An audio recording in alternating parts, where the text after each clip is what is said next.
So I walked away from a 20-year career in IT, like a C-level IT career that I spent my whole life building, killed it to go all in on real estate. This is a story about a dude named Lane. Then one day he went and tried to rent them out, and then he became one of the best domain. Hey, Simple Passive Cashflow listeners. Today I got Agostino Pintus, one of my partners of mine, and we are going to get to know him a little bit better. How's it going? Oh man, I'm awesome. Psyched up to be here. How you doing, man? Good. Hit that subscribe pillow and mash that button, hit the bell, right? I know I should get the bell up here. That's what I should do. Yeah, so a lot of you guys don't know what you're talking about. We do this on YouTube and we throw it up on there. So pretty much all my content today is found on the podcast. It's also found on YouTube. I'd say more stuff on YouTube these days. But yeah, let's get to know you a little bit better. Agostino, how much simple passive cash flow are you making today and how are you doing that? You know, right now, everything's invested in real estate. So I just do multifamily real estate currently. I'm all in on multifamily. So to that end, everything that we get, everything that pretty much passively comes in is usually poured directly back into the business, right? So whether it be in terms of earnest money, whether it be in terms of just putting, eating my own dog food, so to speak, put it into the deal itself. So really, I mean, aside from a couple $100,000, that's pretty much it. And after all that, I pour everything right back into the business. So it's right now we're in growth mode, and that's all I'm focused on at this point. I mean, I had Mike Michalowicz on the podcast recently. He wrote the book Profit First, and yeah. I was telling him, it's like, yeah, I mean, we don't really take a profit. We just put it right back in equity and the deals, and hopefully the magic happens. That's it.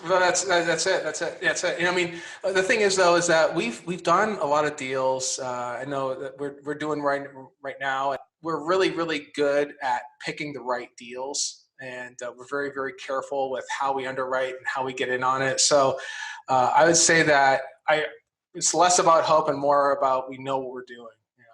At least I like to think we do anyway. At what point did you kind of come to this more abundance mindset side where you felt like you had enough money to put food on the table and you didn't have to worry about paying the bills with a salary? Yeah, man, well, part of it is that with my journey, the way I did it was I used to have the corporate America job. I used to be a CIO, a chief information officer, publicly traded companies. I did all that. And it wasn't until, and I was also doing single family too at the time, right? I was doing single family, small multifamily for 16 years.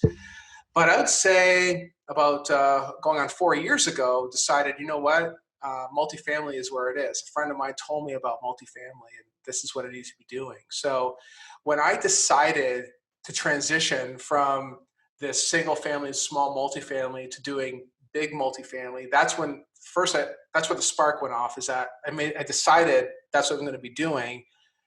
And I gave myself a timeline. I gave myself basically a goal to say that on this day, I'm going to take on my last consulting gig. I'm going to focus on just building up the business while working at a regular consulting gig, and packed up everything, moved to Cleveland, Ohio, where I'm at right now, and really got to work on working as a consultant and building this multifamily real estate business. And true to form, just like I set out in my goals that I write every day religiously, I set up my goals to really define how I'm going to live my life.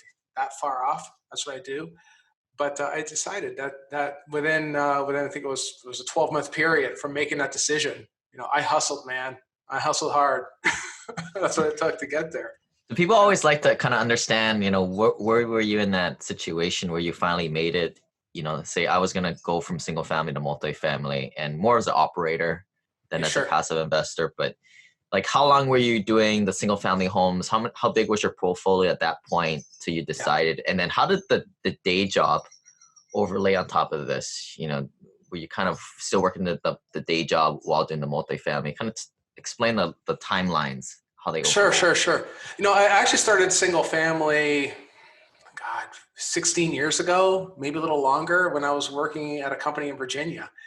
and I was a CIO. I was making great money. And the reason why I got into multifamily or single family at the time, a small multifamily, was just to be a backup in case something happened with my job. That was the only reason why I did it.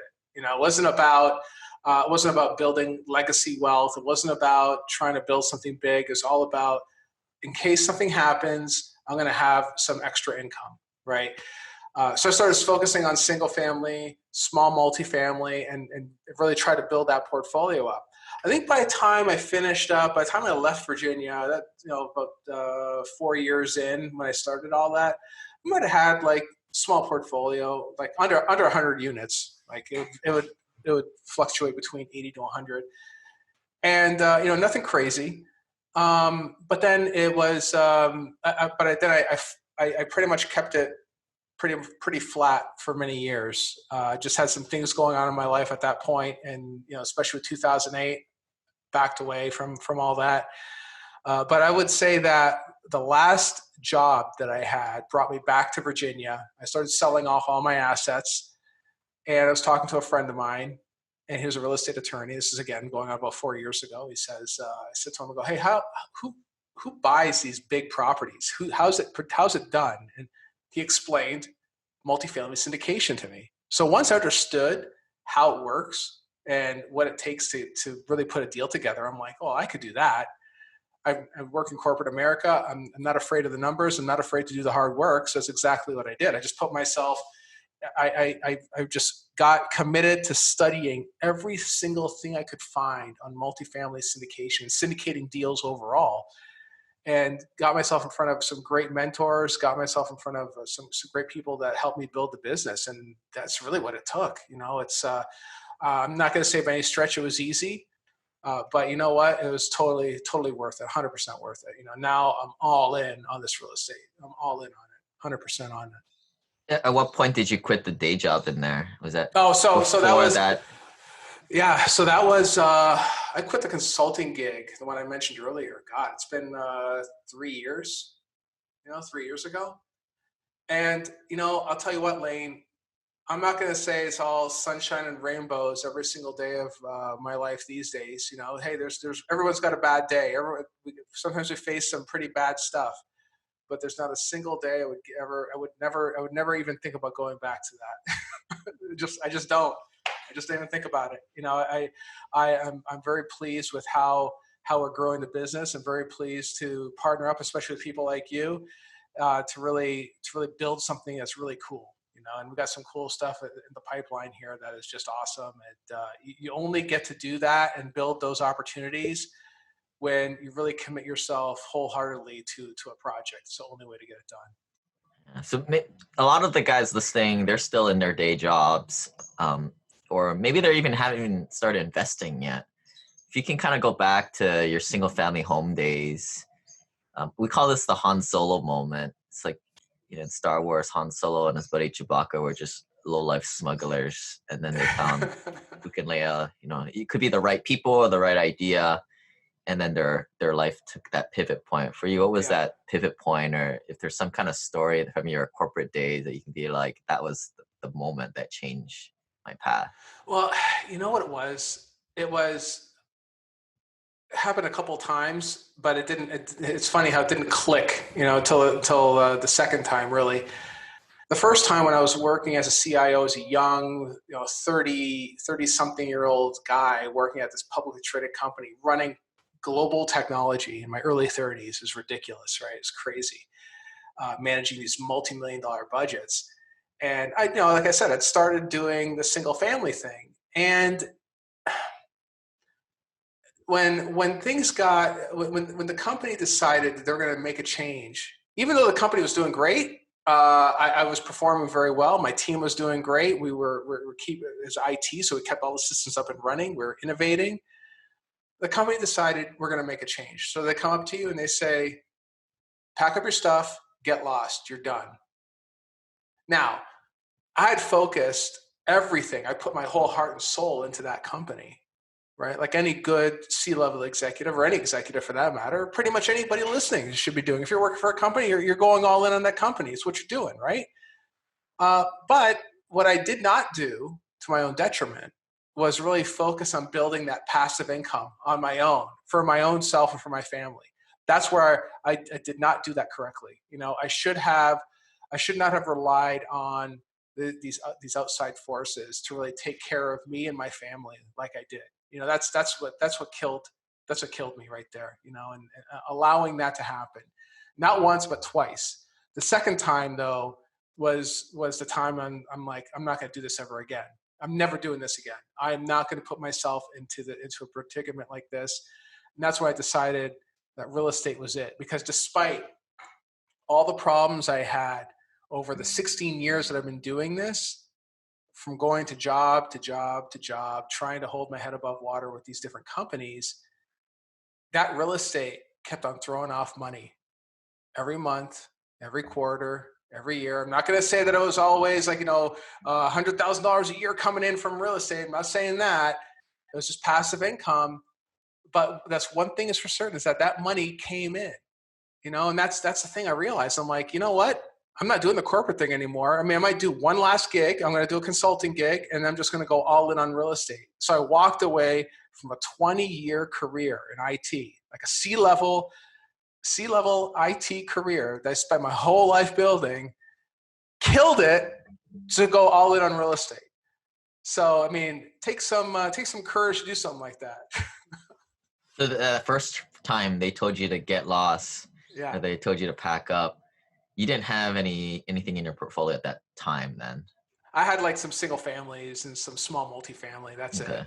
Well, at least you had the kind of the proof of concept at that point, right? Yeah. Well, that's exactly it. Yeah, because even though, and that's the thing though, it's like they riffed me. I'm at home with this giant house, with a giant mortgage, and this car payments, and I'm like, oh man, what am I going to do now? I mean, fortunately, I still had some money coming in, to support me. But that's the power of the passive income, is that money kept on coming in, right, and kept me above water, thankfully. Because if I hadn't done that, if I hadn't discovered the power of real estate, man, it'd be a different life story I'd be telling you today. I'll tell you that. So at that time, how did your portfolio take the next step in the next like month or two after? Well, anything changed like after that fire got lit under your butt? Yeah. Well, that's the thing though too.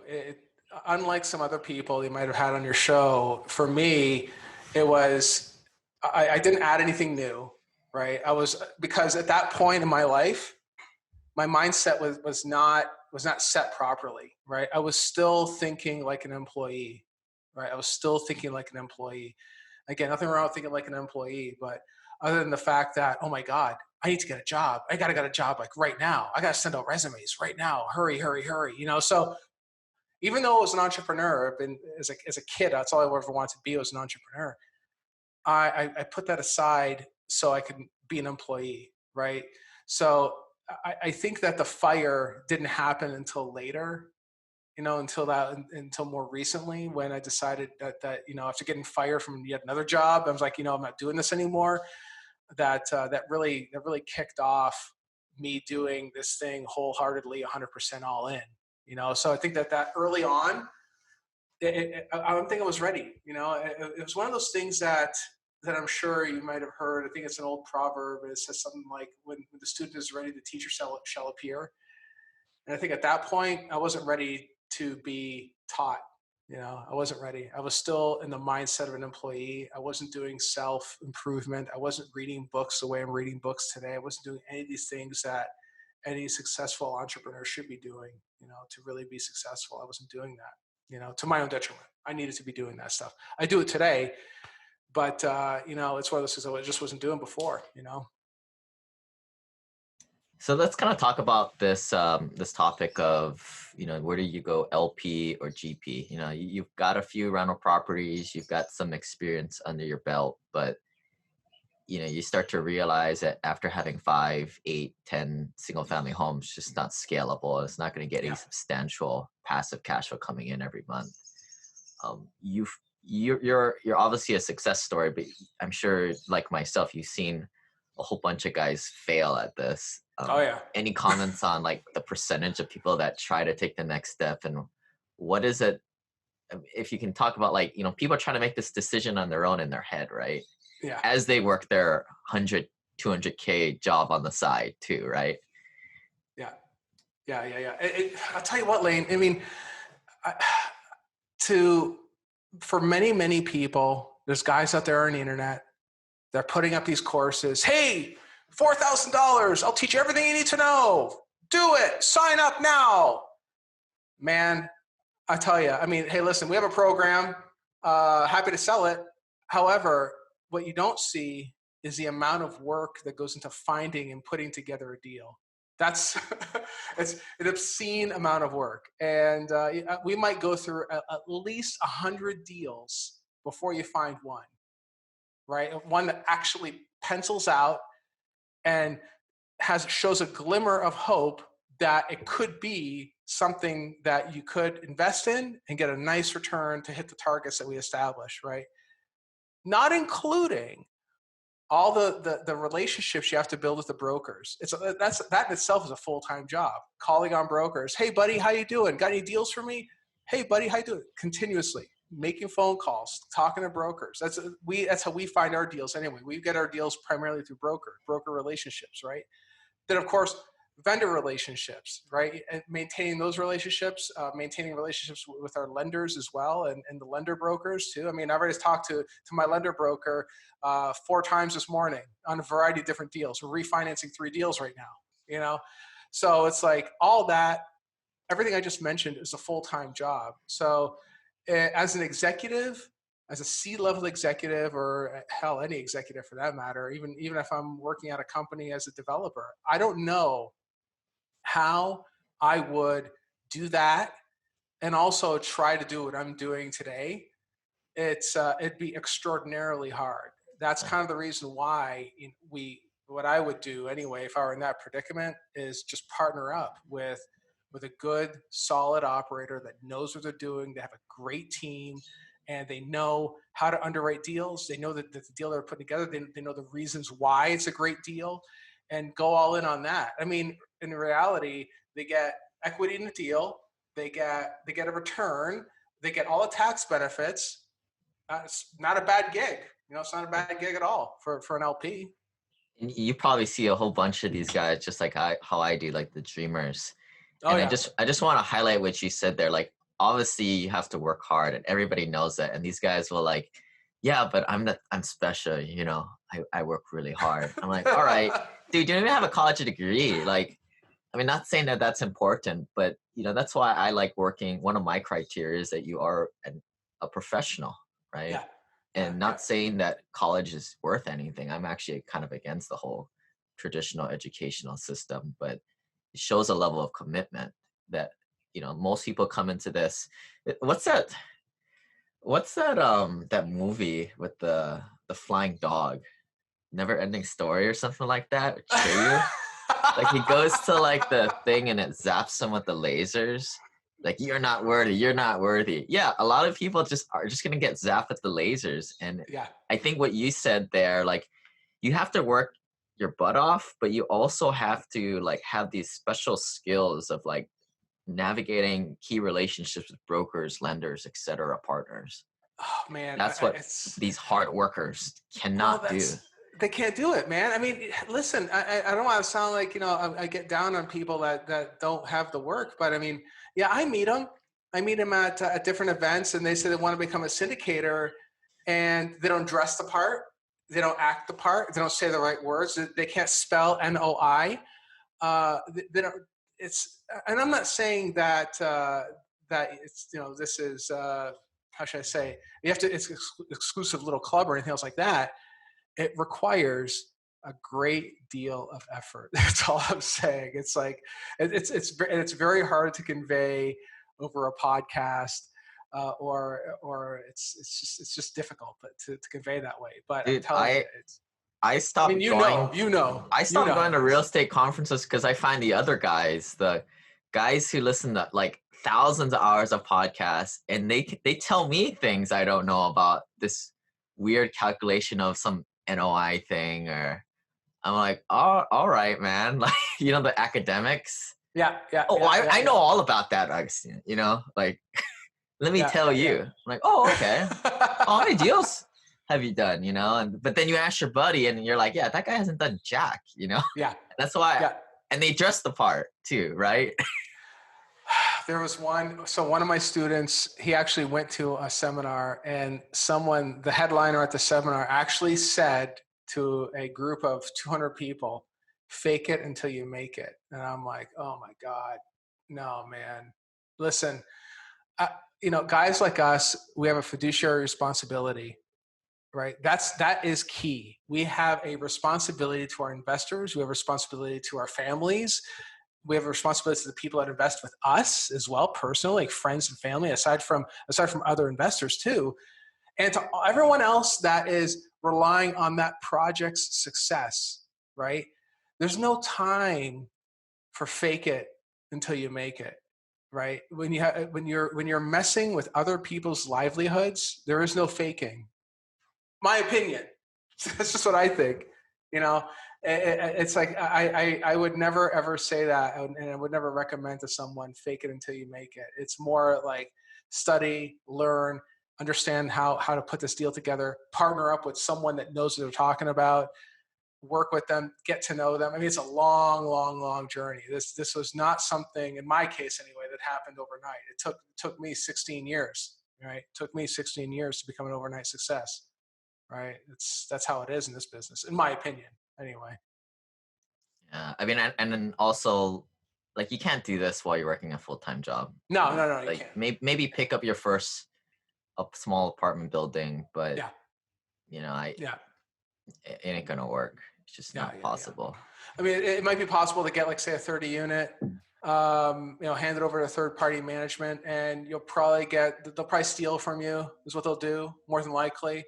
And what I mean by that is that because you're focused on your job, like you should be, it's going to be very difficult to also watch all the expenses on this third party and what they're doing, right? And how do you negotiate that contract too, by the way, right? If you're doing 30 units, you're starting off 30 units, that means you're paying 10%. We're not paying anywhere near 10%, right? For the management of our assets. But what they'll do is they'll cut you a break. You know what? Just for you, Lane, I'll do it for you for $5. And you're like, wow, cool, okay. But then they start fluffing it in with all this extra stuff. We took a trip, replaced the door lock, painted a room. It didn't need to be painted. And they'll find ways to get their money out of you, right? And having those relationships, like I said earlier, it's like that's another vendor relationship. You got to keep a close eye on what money gets spent, right? What money gets spent on what assets. And you notice, for instance, we do this all the time in our office. 2 assets side by side, 2 different locations. How much are we spending on a unit turn over here versus over here? Why is this one less than this one? What's going on? Let's have a call. Let's figure it out, right? Is 2 different vendors too. Maybe they take this vendor and put them over here, right, as well, right? Different things like that. It takes time to run those analysis and know-how to really figure out how to do that kind of stuff. If you have 30 units, it's very hard to find someone that's going to care. And that's probably the biggest issue, with some of the smaller deals anyway. Yeah, I've kind of found that you really need to be above 80 or 100 units. I mean, everybody talks about, and see, this is another one of those things, these podcasts, like groupies, the book groupies, they know these rules, like, oh, you need to be over 56 units to get a property manager in the office. But in real life, you need that person and the handyman. Yeah, for sure.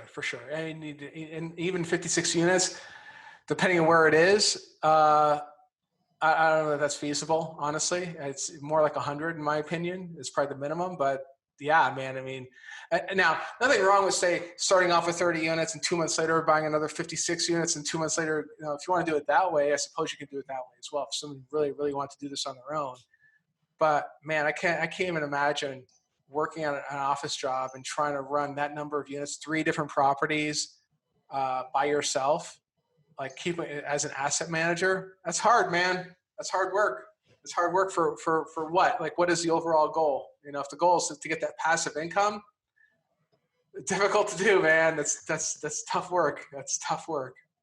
Yeah. So we're in this COVID-19 crisis where just another day at the office for folks like you and me. But I know you can't go out as much. What are like a 2-week experiment that you're kind of tinkering on, or a 6-month project you're working on? I don't have a 6-month one, but I do have a year one. So back in December, I create a book list, right, of all the books I'm going to read for 2020. I create a list. It's on a sheet. And then I have a checkbox, and I check off every single one I've read. So a book a week, basically, right? I got a hold of all the books, put them all on my phone. Right now, I'm reading the autobiography of Albert Einstein, and it's a very interesting guy. But the books are mainly consist of autobiographies for people that overcame some really hard times. And you'd be amazed at the hard times that Albert Einstein had as a young scientist, but what it took to overcome something. I listen to a lot of stuff on sales and marketing as well, social media marketing, and also on sales. So it's those things that pretty much make up the book list, right? And much of my real estate stuff is all made up of. I do listen to some real estate, but most of it is just by networking, masterminds, things like that. That's how I engage that through real life problems and resolving them. So yeah, that's definitely a lot of fun. But yeah, I mean, try reading a book a week. That'll change your life. I promise you. That'll change anybody's life. It's good stuff, man. I tell you, it's awesome. Any kind of like personal, like 2-week project, something, tweaking in the daily routine or something like that. Trying to work out at home. So far, since all this stuff happened, I can't go to the gym anymore. I can't go to CrossFit, right? Which is what I usually do. So now I'm having this. So far, this is week 2 of this, this COVID-19 thing.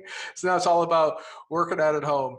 And I tell you, man, it's tougher to do at home than it is to work out at the gym with a group of other motivated individuals. It's tough, but yeah, we'll make it. I'll get through it. I do CrossFit too, and then like yesterday, I got bumper plates at home. I got my patio, but I just put in like 135, which is like nothing, and I just deadlifted it like 10 times. I was like, that was boring. It's easier to do when other people are around, right? That's the thing, It's I don't know what it is. It's kind of like there's other people there, and there's just more energy in the room. I think that's what it is. Yeah, it's total accountability. Yeah. I was thinking about getting the mirror or the bike thing, the Peloton or Echelon. I don't know what it's called. Yeah, the Peloton. Yeah, but they told me that the bike, there's so many orders for the bike that it's not going to be here till like May or June. Right. By then, this thing should be over. Yeah. I would expect. Jeez. I mean, it's got to get over sooner than later, I would imagine. Yeah, for sure. We're just lucky it's not the Spanish flu. Then all the CrossFitters would be dead.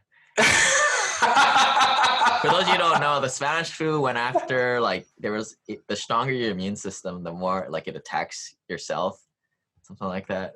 Oh, really? I had no idea. All right. All, like, the young guys who are, like, super fit, they all died.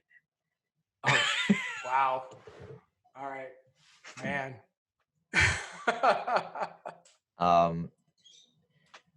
What is your simple passive cash flow number that you're shooting for these days? What is that for you? Well, something per month.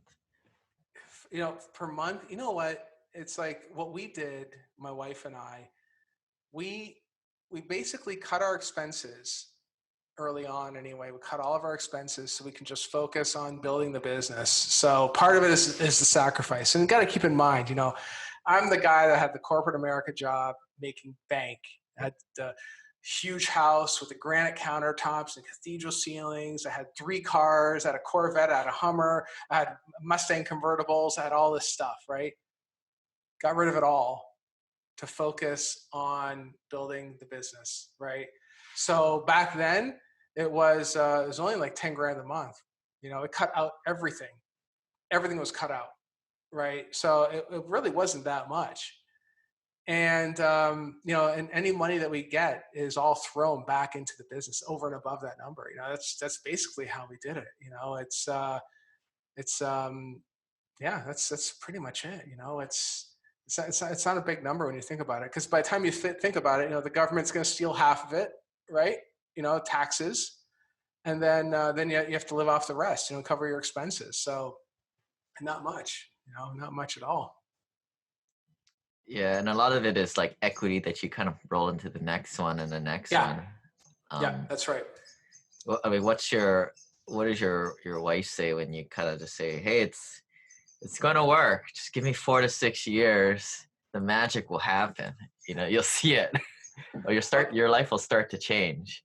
Is that kind of a daily discussion or? No. I'm very, very, very lucky that my wife, I met her before really I got into all this stuff, like as like on a full-time gig, the way I'm doing it now. So she knows me, she knows the story, she knows my personality. And she often tells me, she goes, I have no doubt, I have 100% certainty that you are going to do exactly what you say you're going to do. She has zero doubt. She believes in me 100%. She's on board, so I am extraordinarily lucky that my wife is on board. She believes in me. She believes in what we're doing. She sees it already. I mean, it isn't like it's all like, pipe dream stuff. I tell her I'm closing this deal on this day, boom, it happens. She's not even surprised anymore. She quit being surprised a long time ago, right? But it's having a spouse, especially in this business, that will support you is extraordinarily hard. It's because I've my friends that are in this business that are like top performers.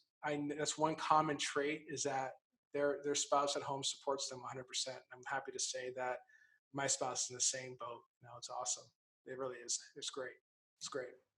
Yeah, I have the reluctant spouse guide on my website, guys. SimplePassiveCashflow.com/spouse. It's not a joke. It's for real. No, I know it's real. No, I get it.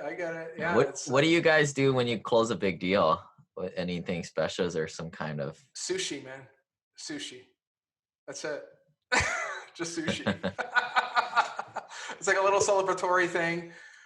When my other partner comes into town, it's usually vegan food. He's a vegan.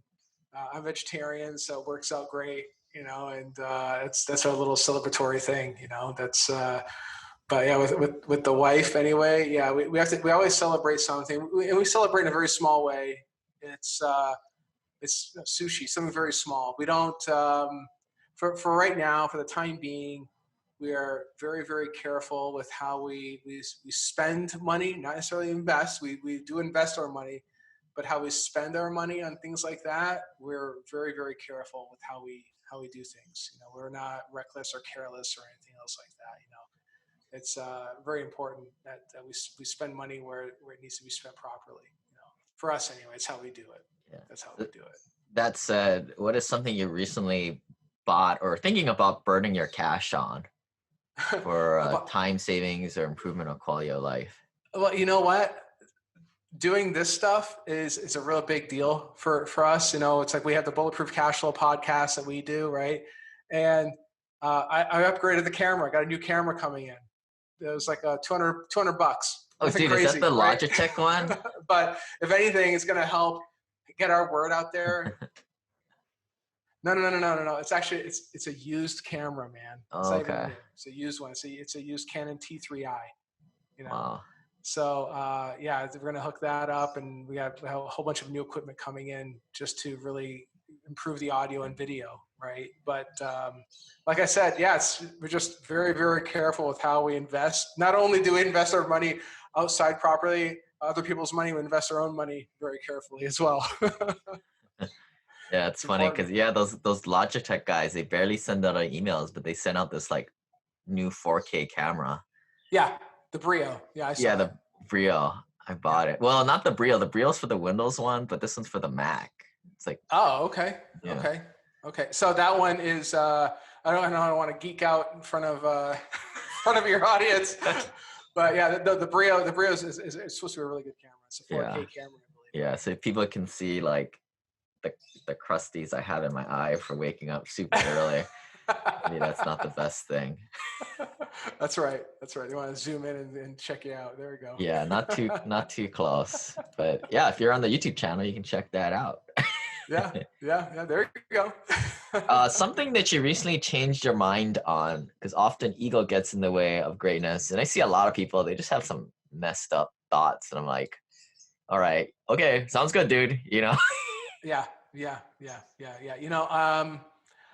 wouldn't say it's recent, but I'll say that it's something that changed my life when I realized it. So back when I was an executive at working as a CIO, I thought that all it took was for me to do a good job and keep the technology up and running. And if I do that, I'll get paid and everybody will be happy. Systems are up, I'm innovating, everybody's getting paid. What can go wrong, right? And then they hand me the box, right? At the end of it all. That was wrong. That's incorrect. Totally wrong. The way that it's supposed to be, then the one thing I did not do is I did not network with the people that worked at the company. I pretty much kept to myself. I focused on, I got there early, worked my ass off, stayed there till late. I was putting in 12, 13 hours a day at this company, right? And, I was working hard for them. That's what I was supposed to do, right? And I still got handed the box. Now, and meanwhile, there's guys there that are still working at the company that were known to be somewhat of questionable character. They're still working there. Why? They took the time to network with the other executives, and they went to all the meetings. They went to all of the conferences and things like that to get really engaged with the community of the business, and also the community outside of the business that really connects with other people in that space. Like in that case, it was finance, right? So other people in the finance world knew of the company and knew of that individual, made them worth more money, right? It's kind of like the same thing that we do, Lane. It's the same thing. I mean, we got to do the same thing. We're getting out there. We're building our personal brands. We're getting out there. We're building our businesses. It's the same sort of thing. You can't come out of nowhere and expect to buy a 200-unit property if nobody knows who you are and what you're about. It takes time to build that. It takes time. So but anyway, I was totally wrong about that. Now this business is all about partnerships. This business is all about delivering value to other people in a way that you're giving someone everything you can. You're giving your partners everything you can, everything, and that's how I operate anyway. I do everything I can for my partners to try to make things easy for them, knowing that in one way, shape, or form, it's all going to come back. That's how I do business. So, yeah. Yeah, it's I mean, you can see it in your investors, right? Like I know, like a lot of my guys are engineers, so it's the typical person is, if they're under $1 million net worth, they've kind of saved their way up to that, like 700, 800,000, and they're a total like developer type or person in their cubicle, not really expanding outwards. Where the guys who are $1.5 million, $2 million net worth and above, obviously they're already investing, but they're the ones, they got out of the engineering role and more into the sales engineering role. That's what I'm saying. That's right. Well, hey, listen, you can never, ever, ever save your way to prosperity. It has never worked. It never will work. The only way you can be wealthy is to invest. That's the only way. It's the only way to make it happen.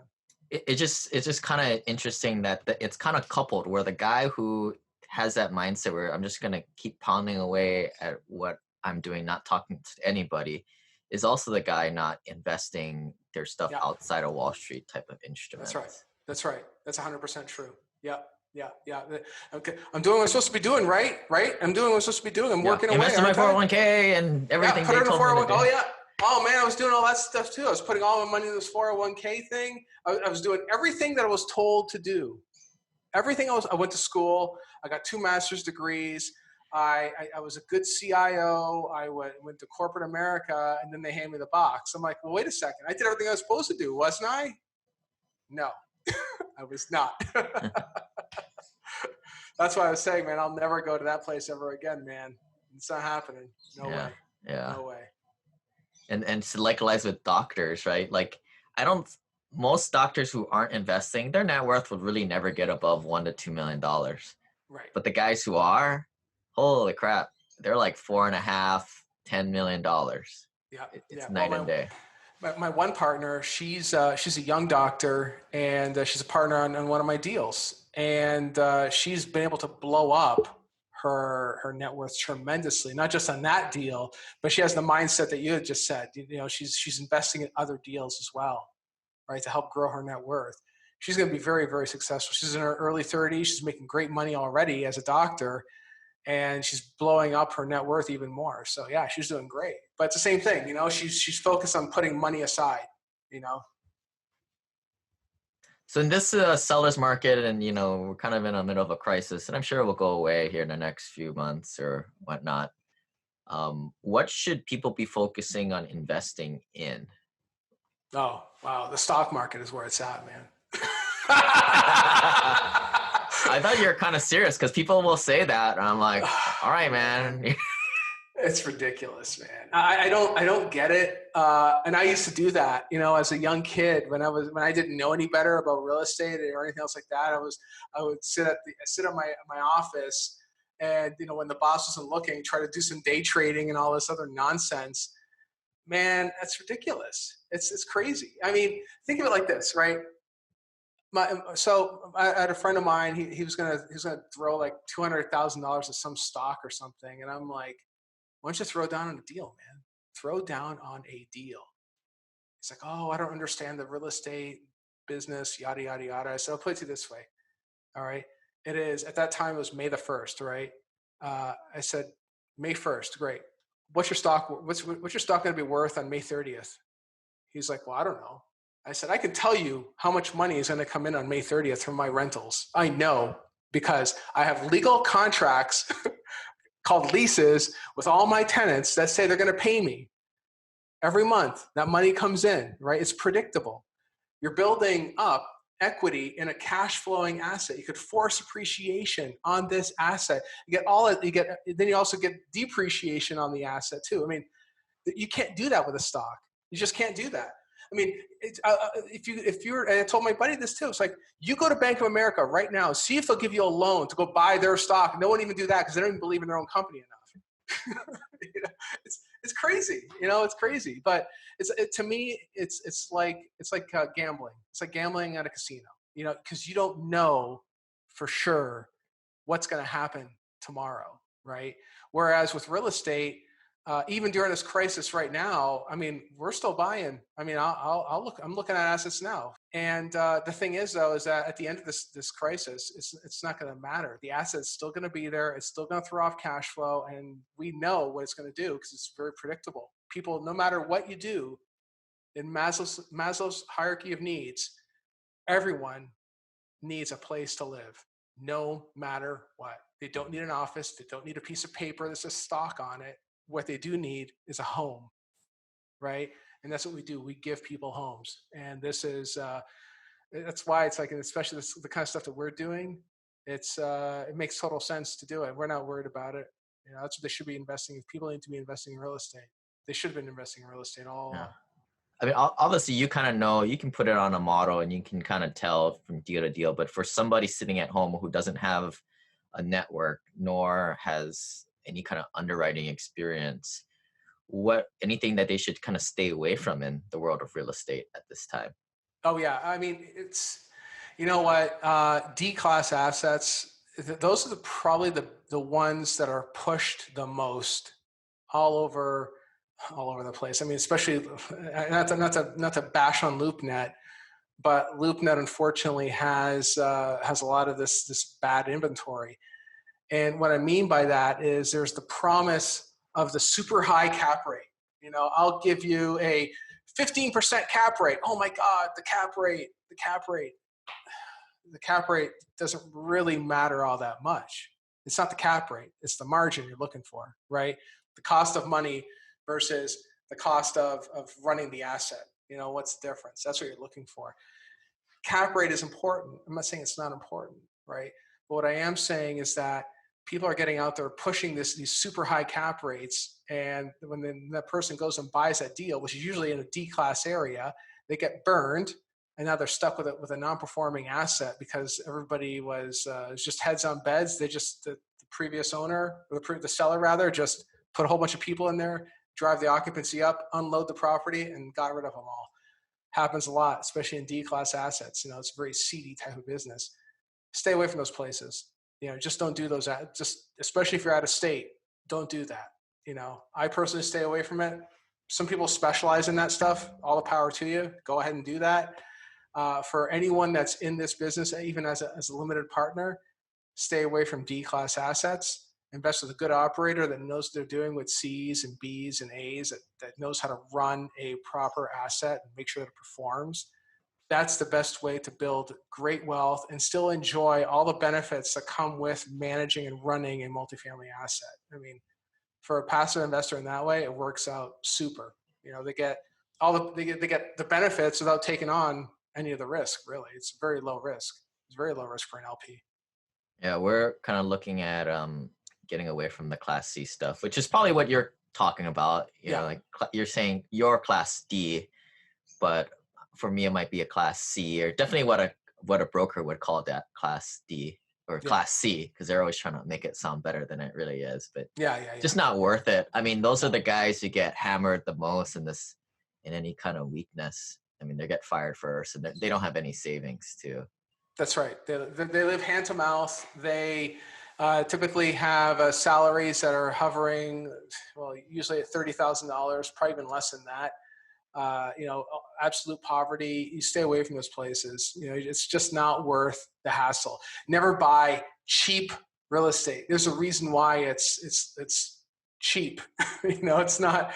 It's nothing that you really want to be investing in. You just don't want to be investing in stuff like that. It's not worth the hassle. It's not worth the risk. It just isn't. It just isn't worth it. All right. And to wrap things up, the last closeout question is the Tony Robbins question of the art of fulfillment and the science of achievement. So first, what is your secret or hack to the science of achievement? Any kind of rituals or things that you found lately that has helped you be more productive, get things done? Yeah, I mean, I'll tell you, getting up early in the morning, going to CrossFit first thing, early, you're waking up at like 5 o'clock in the morning to go to CrossFit for 6. And then by the time you come home, the world is still pretty much asleep at that point, or at least I'm not on the phone anyway. I sit down, I write out my journal, and then I write out my goals. Right, I write just one page of the journal, one page of the goals. Like how did yesterday go, and how's my tomorrow going to be, right? And when I say tomorrow, I don't mean just like daily goals. I'm saying like, what is my life going to look like? And I write these goals as it's already happened, right? And that's important because I'm programming my subconscious to look for those things to build success, and I often do that too. If the day doesn't go my way, I'm writing in my journal, I'm writing in my goal sheets, I'm preparing a new one, just to keep me on target. But that's that in itself, that function, working out my body and then working out my mind, and then I'm ready for the day. That has made all the difference in the world. That has changed my life. Those two things, it's. And I'm sure you hear about it. Everyone talks about it on these podcasts, maybe, or read about it in books, and you might think it's all foo-foo nonsense. I promise you, that stuff, it works 100%. It's amazing. It's a life changer, absolute life changer. And what is your secret or hack to the art of fulfillment? Any way you contribute back, or how do you kind of keep things in perspective? Wow,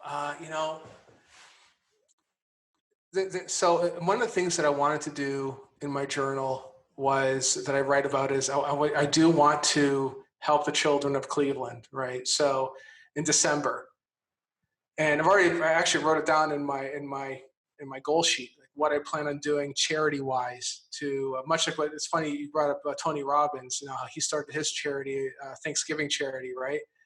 I want to do the same sort of thing. So what I'm doing is, and I write it down in my goal sheet, I write it down. I want to help these kids. So part of what I'm doing is, of course, for building wealth for myself, building wealth for my family, my investors, I'm setting aside resources so I can do just that. I'm not in a place where I can do it yet, but it's going to happen hopefully this year, right? And with that in mind, that's how it gives me something to work for. It gives me something to look forward to as well, because I do get joy just by helping some other people, and I'm not expecting anything back.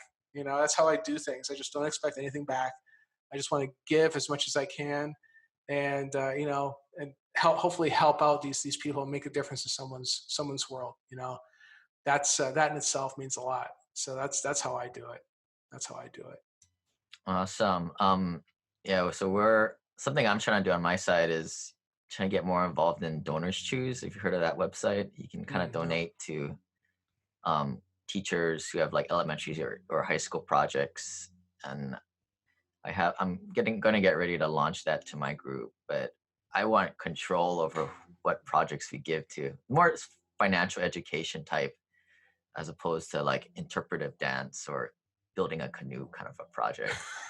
I want to have control, Man, I tell you, no, I love it, because that's exactly what I want to do with these kids, and here in Cleveland, is that it's probably the same journey that you've been on, same one that I've been on. You know what, Lane? You go to school, you get a job, and that's it. You go put your money in a 401k, you get old and you die, and that's how you're going to be, and you're expected to be happy that way. That is not a way to live a life to your full potential, in my opinion. I mean, that's not my full potential anyway. And throughout all that, the one thing that we're not taught in school, in grade school, high school, college, is wealth building. We're not taught that. We're not taught that. At least I wasn't. I had to learn it on my own. I had to learn it afterwards with mentors. And that's huge. I love that idea, man. It's a great idea. Tied into some sort of mentorship program, maybe, or some way to really introduce finance and financial intelligence to some of these kids would just be awesome. No, it's remarkable. Interpretive dance is not going to get you a job. Just won't. Well, a different kind of job, but not the job you want. Yeah, making pot. Right. Pots. Yeah, pots. Pots. Yeah. But yeah, you want to get your contact information. People want to get a hold of you, and we'll put this all in the show notes. If you guys go to SimplePassiveCashflow.com. Absolutely. No, if they message me at info@bulletproofcashflow, you can find me on Facebook. I'm on LinkedIn. Friend me on LinkedIn too, and of course on Facebook as well. Follow me on Instagram. We're all over the place. Just Google Bulletproof Cashflow. You'll find me.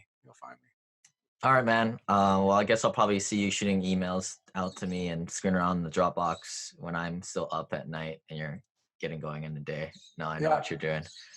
Yeah, awesome. All right. Yeah, it's going to be fun. Thanks. All right. Thanks so much.